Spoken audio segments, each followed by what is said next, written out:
పొగరులేటి మాటలు విన్నాం. ఆ పొగరులేటి సెక్రటేరియట్కు ఒకవైపు డాక్టర్ బాబాసాహెబ్ అంబేద్కర్, ఒకవైపు బిర్లా మందిర్లో వెంకటేశ్వర స్వామి ఆలయం, మరొక వైపు అమ్మవారు, మరొక వైపు మస్జీదు, చర్చు, అంత పవిత్రమైనటువంటి సెక్రటేరియట్లో కూర్చొని నిజాలు దాచి అబద్దాలు మాత్రమే మాట్లాడాడు ఆ పొగరులేటి మంత్రి. నిన్న ఆయన ఫ్రస్ట్రేషన్ చూస్తూ ఉంటే, ఆయన బూతులు మాట్లాడే విధానం చూస్తూ ఉంటే ఎంత డిఫెన్స్లో పడ్డాడో స్పష్టంగా రాష్ట్ర ప్రజలకు అర్థమైంది. సరకు లేనప్పుడు, సమాధానం లేనప్పుడు తిట్లకు ఎత్తుకుంటారు. నిన్న ఆయన చెప్పిన కథలు, ఆయన మాట్లాడినటువంటి భాష, ఆయన బాడీ లాంగ్వేజు, ఆయన ఎంత డిఫెన్స్లో పడ్డాడో రాష్ట్ర ప్రజలందరూ కూడా గమనించారు. సమాధానం లేదు గనుకనే నువ్వు తిట్ల రాగాన్ని అందుకున్నావు. ఇలా ఈ పొగరులేటి ఒక రాష్ట్ర మంత్రిగా కాకుండా రాఘవ కన్స్ట్రక్షన్ అధినేతగా మాట్లాడినట్టుగా ఆయన మాటలు ఉన్నాయి. ఎంతసేపు సంస్థను కాపాడుకోవాలి, కొడుకును కాపాడుకోవాలి, గొంతు జించుకోనో, తిట్లదండం అందుకోనో, పిట్టకథలు చెప్పో దాని నుంచి బయటపడాలనే ప్రయత్నం తాపత్రయపడ్డట్టుగా స్పష్టంగా కనబడ్డది. ఆయన ఎంత ఆయాసపడ్డాడో మనం చూశాం. చాలా ఆయాసపడ్డాడు. అంటే నేనొక్కడే అవినీతి పరుణ్ణి కాదు, నా సహచర మంత్రులందరూ కూడా అవినీతి పరులే అని పాపం వాళ్ళందరినీ కూడా తన కంటిన బురద వాళ్ళందరికీ అంటించే ప్రయత్నం చేశాడు. జూపల్లి కృష్ణారావు గారి కుంభకోణాన్ని ఆయనే బయటపెట్టాడు. ముఖ్యమంత్రి కుటుంబ సభ్యుల టెండర్ల కుంభకోణాన్ని ఆయనే బయటపెట్టుకున్నాడు. బట్టి విక్రమార్క గారి ఆర్థిక శాఖలో బిల్లులు ఇయ్యడానికి పర్సంటేజీల కుంభకోణాన్ని ఆయనే గుర్తు చేశాడు. అంటే ఈ రాష్ట్రంలో జరుగుతున్న అవినీతి కుంభకోణాల చిట్టా చదివి, అరే నన్ను ఒక్కనే కాదు నా చుట్టూ ఉండే మంత్రుల కుంభకోణాలను కూడా రాష్ట్ర ప్రజలకు చెప్పే ప్రయత్నం చేసినాడు. అంటే ఆయన తాపత్రయము, ఆయన ప్రయాస అంతా కూడా నేనొక్కనే కుంభకోణాలు చేయలేదు, నేనొక్కనే అవినీతి పరుండు కాదు, రాష్ట్ర కేబినెట్ లో చాలా మంది ఉన్నారని తన బురద అందరికీ అంటించే ప్రయత్నం చేసినట్టుగా నిన్న ఆయన ప్రయత్నం కనబడ్డది. ఇలా నిన్నటి ప్రెస్ మీట్ తో రాష్ట్ర ప్రజలకు ఒకటైతే అర్థమైంది, ఆయన పొంగులేటి కాదు పొంగు లూటి, పొంగు లూటి అనేటువంటి విషయం చెప్పకనే చెప్పిండు నిన్న. ఇప్పుడు ఇష్యూ సింపుల్ బై, ఇలా క్రషర్ కు సంబంధించి శాసనసభలో స్వయంగా రాష్ట్ర ముఖ్యమంత్రి చెప్పిండు. ఏం చెప్పిండు ముఖ్యమంత్రి? అరే మా మంత్రి గారి కంపెనీ రాఘవ కన్స్ట్రక్షన్ లో జరిగిన అవినీతిని, అవకతవకల్ని మా అధికారులే గుర్తుపట్టారు, మీరేం బయటకు తీయలే ప్రతిపక్షము, మా అధికారులు మేమే గుర్తుపట్టినాం, మేమే పెనాల్టీ వేసినాం, మేమే పైసలు కట్టించినామని ముఖ్యమంత్రి శాసనసభలో స్పష్టంగా చెప్పారు. మైనింగ్ మంత్రి గారు ఏం చెప్పిండ్రు అదే అసెంబ్లీలో? లేదా కరెంటు మీటర్ల షార్టేజ్ ఉండే, అందువల్ల డీజిల్ జనరేటర్ మీద నడుపుకున్నాడు రాఘవ కన్స్ట్రక్షన్ అని మైనింగ్ మంత్రి చెప్పాడు. మరి అనుమతులు లేవు కదా అంటే, ఆ అనుమతులు కొద్దిగా లేట్ అవుతాయి కదా, ఢిల్లీకి పొల్యూషన్ కంట్రోల్ బోర్డుకి అప్లై చేసుకున్నాడు రాఘవ కన్స్ట్రక్షన్స్ అని మైనింగ్ మంత్రి చెప్పాడు. అధికారులు ఏం చెప్పారు?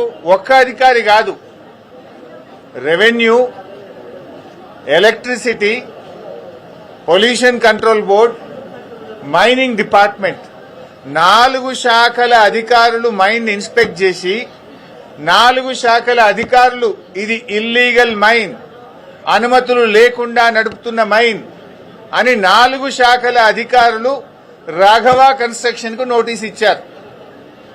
అంటే ఇప్పుడు 4 శాఖల అధికారులు చెప్పింది తప్ప, పొంగులేటి చెప్పింది తప్ప, ముఖ్యమంత్రి గారు అసెంబ్లీలో నిండు అసెంబ్లీలో చెప్పింది తప్ప, ఈ బాంబులేటి చెప్పింది తప్ప, మైనింగ్ మంత్రి చెప్పింది తప్ప, ఈ పొగరులేటి చెప్పింది తప్ప. ఇలా ఆయన సమాధానం చెప్పాలి. శాసనసభలో ముఖ్యమంత్రి, మైనింగ్ మంత్రి ఇద్దరు చెప్పారు ఇది రాఘవకు సంబంధించిందే, మా అధికారులే గుర్తుపట్టారు, రాఘవ మీద కేసులు పెట్టాము, రాఘవ దగ్గర డబ్బులు వసూలు చేసినామని నీ ముఖ్యమంత్రి, నీ మైనింగ్ మంత్రి, నీ సహచరులే చెప్పారు. నువ్వేం బుకాయిస్తున్నావు, అది నాకు సంబంధమే లేదు అని బుకాయిస్తున్నావు. అరే 4 శాఖల అధికారులు పోయి ఒక్కసారి కాదు నీకు 3 సార్లు నోటీసులు ఇచ్చారు. యాక్షన్ తీసుకోమని పొల్యూషన్ కంట్రోల్ బోర్డుకు లేఖ రాశారు. నువ్వు పొగరు తగ్గించుకో, పొగరు లేటి, ఇంకా చాలా ఉన్నాయి నీ విషయాలు బయటకు రావాల్సినాయి. శాసనసభలో మరి నువ్వు ఎందుకు లేచి మాట్లాడలే? నువ్వు ఉన్నావు కదా అక్కడనే. నీ ముఖ్యమంత్రి గారు లేచి ఇది ప్రతిపక్షం దొరకవట్లే, ఈ దొంగతనం మేమే దొరకబట్టినాం, ఈ దొంగతనాన్ని మేమే నోటీసులు ఇచ్చినాం, మేమే పెనాల్టీలు వేసినామని నీ ముఖ్యమంత్రి చెప్తుంటే నువ్వు పక్కనే కూర్చున్నావు కదా. ఇది నాది కాదు అని అసెంబ్లీలో నువ్వు ఎందుకు లేచి నిలబడి చెప్పలేదు?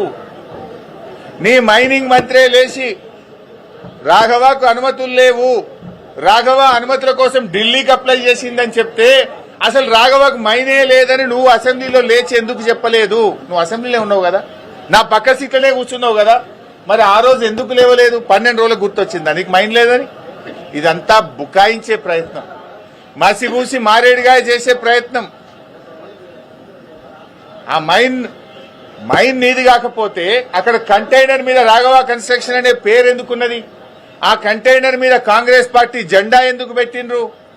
బీఆర్ఎస్ పార్టీ బయటకు తీయంగానే ఆ రాఘవ కన్స్ట్రక్షన్ కు పెయింటింగ్ చేసి కనబడకుండా ఎందుకు చేసిండ్రు?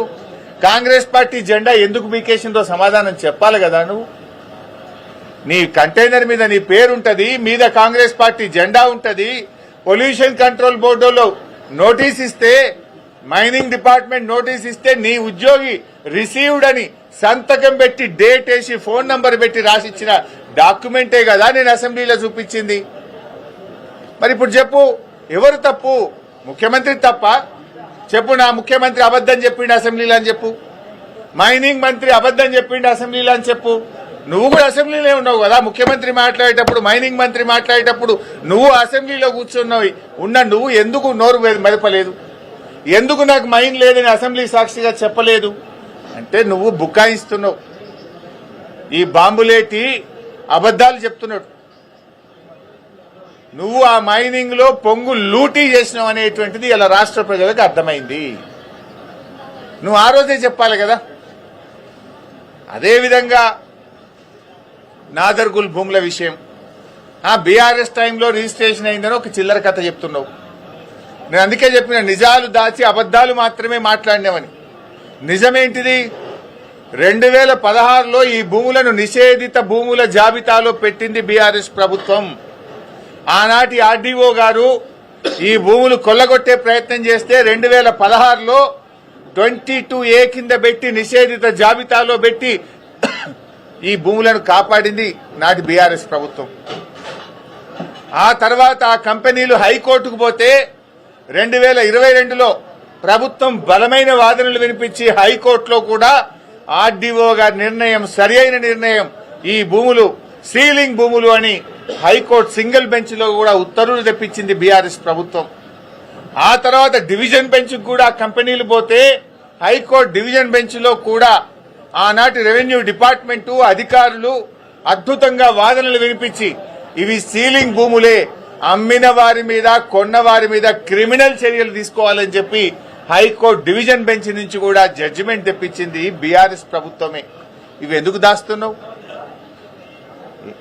ఆనాటి ఆర్డీఓ ఇవి సీలింగ్ భూములని నిషేధిత భూములా పెట్టింది బీఆర్ఎస్ ప్రభుత్వం కాదా?